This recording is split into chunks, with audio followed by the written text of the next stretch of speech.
ময়দা মাখা ছাড়া খুব অল্প সময় খুব সহজ পদ্ধতিতে পিৎজা বানিয়ে ফেলা যায়। এই পদ্ধতিটা যদি আগে জানতাম তাহলে বারবার পিৎজা এইভাবেই তৈরি করে ফেলতাম।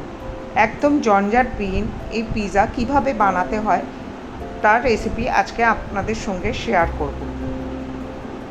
নমস্কার বন্ধুরা, আমার এই ব্লগে আপনাদের স্বাগত।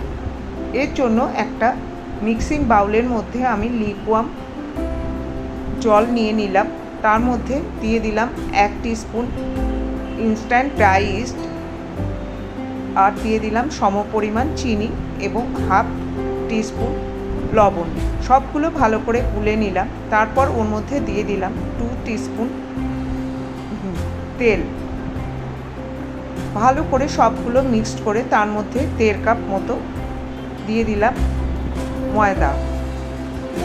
এবার একটা হ্যান্ড মিক্সের সাহায্যে ভালো করে সব কিছু মিশিয়ে নিলাম ময়দার সঙ্গে। হ্যান্ড মিক্সের সাহায্যে সব কিছু মিশিয়ে তারপর একটা স্প্যাচুলার সাহায্যে খুব ভালো করে আমি ময়দার সঙ্গে সব কিছু মিক্স করে নিলাম। এরকম একটা গোলা তৈরি হবে। এবার একটা প্যান নিয়ে নিলাম, তার মধ্যে সামান্য একটু তেল আর ময়দা দিয়ে ভালো করে গ্রিস করে নিলাম, যাতে পিৎজাটা খুব সহজেই প্যান থেকে উঠে আসে।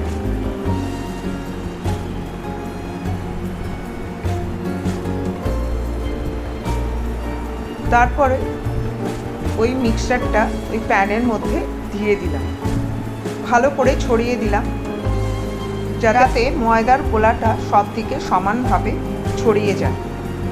এবার সব কিছু হয়ে যাওয়ার পর একটা ঢাকনা দিয়ে সেটাকে ভালো করে ঢেকে দিলাম 20 মিনিটের জন্য। এবার ঢাকনাটার মধ্যে যে ফুটোটা রয়েছে সেটা একটা লবঙ্গ দিয়ে বন্ধ করে দিলাম, যাতে বাইরের থেকে বাতাস ভেতরে ঢুকতে না পারে। এবার তার টপিং তৈরি করার জন্য একটা কড়াইয়ের মধ্যে 1 চামচ তেল এবং 1 চামচ বাটার নিয়ে ভালো করে গুলে ম্যারিনেট করা বোনলেস চিকেনগুলো তার মধ্যে দিয়ে দিলাম। আর সবজির মধ্যে নিলাম আমি ক্যাপসিকাম, পেঁয়াজ এবং সুইট কর্ন। আপনারা সবজিটা আপনাদের ইচ্ছে মতো নিতে পারেন। সবগুলো মাংসের সঙ্গে দিয়ে ভালো করে নেড়ে চেড়ে নিলাম। এবার ফ্লেভারের জন্য দিয়ে দিলাম গোলমরিচ গুঁড়ো এবং পিৎজা সিজলিং। সবগুলো ভালো করে নেড়ে চেড়ে একটা প্লেটের মধ্যে রাখলাম ঠান্ডা হওয়ার জন্য। এবার পিৎজা সসটাও দেখুন কত সহজভাবে তৈরি করে নেব। এর মধ্যে দিয়ে দিলাম আমি টমেটো কেচাপ, তার মধ্যে দিয়ে দিলাম 1 চামচ মতো পিৎজা সিজলিং এবং 1 চামচ কালো গোলমরিচের গুঁড়ো। এবার 20 মিনিট হয়ে যাওয়ার পরে প্যানের ঢাকনাটা তুলে নিয়ে ওই সসটা আমি ভালো করে চামচের সাহায্যে ওপরে ছড়িয়ে দিলাম। এইভাবে ছড়িয়ে দেওয়ার পর ওপরে দিয়ে দিলাম মজেরেলা চিজ।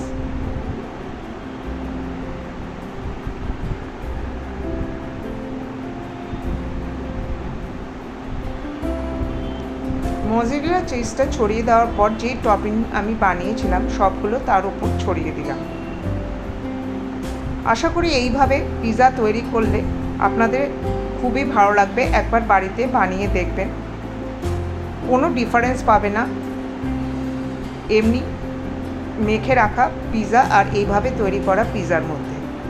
ওপর দিয়ে আরও মজেরেলা চিজ ছড়িয়ে দিলাম, আর দিয়ে দিলাম ফ্লেভারের জন্য পিৎজা সিজলিং এবং কালো গোলমরিচের গুঁড়ো। তারপরে এটা গ্যাসের মধ্যে লো টু মিডিয়াম ফ্লেমে 8 থেকে 10 মিনিট গরম করে নিলাম। দেখুন কত সুন্দর পিৎজা তৈরি হয়েছে। দেখে মনে হচ্ছে এটা মাখা হয়নি, এইভাবেই তৈরি করেছি। এবার প্যান থেকে খুব সহজেই এটা উঠে আসবে।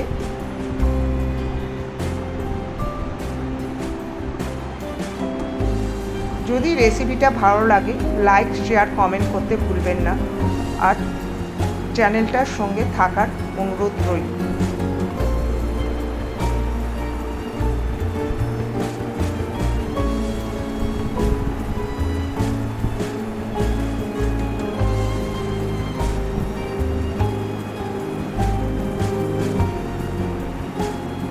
এইভাবে তৈরি করে পিৎজা বাড়িতে সবাইকে খাওয়াবেন। দেখা হবে পরের কোনো রেসিপিতে, ততক্ষণ আপনারা ভালো থাকুন।